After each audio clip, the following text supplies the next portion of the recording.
This is your treatment for letting go.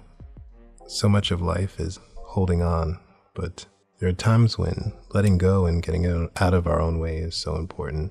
There is an idea that we're in control and we're behind the wheel. As you know, even in a car, you may be behind the wheel, but there are millions and millions and millions of other moving parts.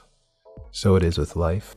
There's a part of us which is constantly speaking and prompting us to react or not react, and it's becoming increasingly important that we should pay more attention to that. It's okay to let go. Some of us call it intuition, some of us call it a hunch, some of us call it just a general sense of being and being one with everything.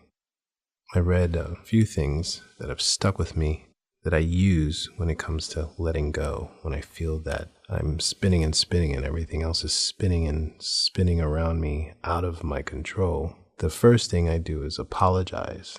I apologize to my higher self for trying to be in control, for forgetting that at best I'm a servant, at best I'm a conduit.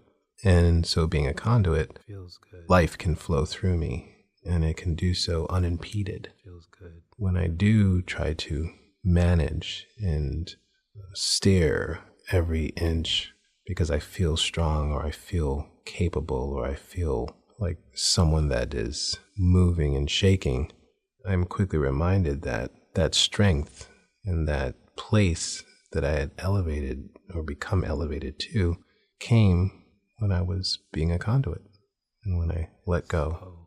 So this is a reminder for all of us always to give ourselves that moment of breath, of space, to remind ourselves that to breathe is to live.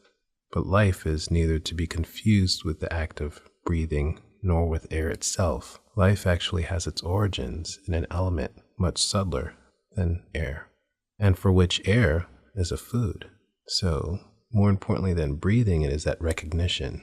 It is that restructuring of our consciousness to go back to that place where we remember that that breath feeds something deep within us, that fire that burns constantly, that fuels the creation of everything beyond us, not only that one focal point that we're trying to see come to fruition, or that war that we fight against unanswered will every day that stresses us to no end. So in one of my daily meditations, Omram Mikhail Ivanov reminds us that to breathe is to live, and that air itself is actually more of a food to feed that deeper sense of ourselves. So in letting go, again, I think that apology that I make to myself is a humbling of oneself. When you're humble, you can receive. That's the key, really. That's what I've found to be a true sense of being, is that humility, that humble nature that restores you to that childlike awe of life, where everything is a miracle. Your ability to stand and walk and to sense with smell, with taste, with sight, with touch, to reciprocate the giving of love to your children, to a friend, to your coworker. These are miracles. And unfortunately, for many of us, we don't know that we've let go of these miracles by trying to hold on to control. So humility, recognition, these restore us to that place. And some other reminders that I have, that I give myself and I repeat to myself to restore me to that place of receiving and of letting go and of being one with the movement of all things and being one with my higher self, is simply put, I am one with God, and you can put that as how you like. One with my higher self, one with the universe. I'm one with God, I'm one with my good, for God is both giver and the gift. I cannot separate the giver from the gift. That in itself is a remembrance of our oneness. We do look to create a situation where everyone is separate and everyone has their own things going on. And when we let go of the oneness, it's a really not a good thing. That is something we actually should hold on to. Hold on to our oneness. See in ourselves the connection. Because from that will come compassion, from that will come understanding, and from that will come direction in your job, in your endeavors, in your schooling, whatever age you are, whatever place you are in life, whatever status, whatever situation.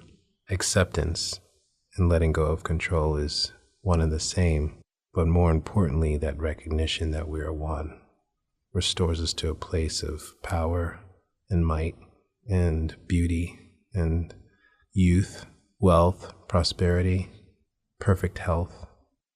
It is said, instead of reminded of, I'll just say, it is said, to young souls, there are good folks and bad folks. To mature souls, there are only good folks, though some do bad things. And old souls only see themselves.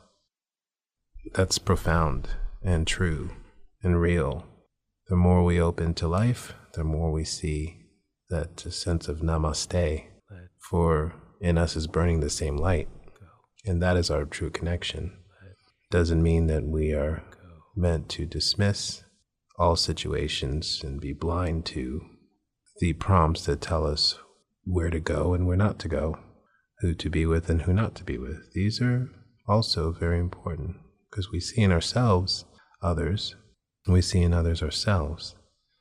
And those lessons also help us along with life to move forward in the right direction. So much of letting go has a lot to do with stepping out of fear. And one writer says, I will always have fears, but I need not be my fears, for I have other places within myself from which to speak and act. Parker J. Palmer. So, and Parker J. Palmer wrote that. He wrote that from a place, obviously, of having dealt with fear.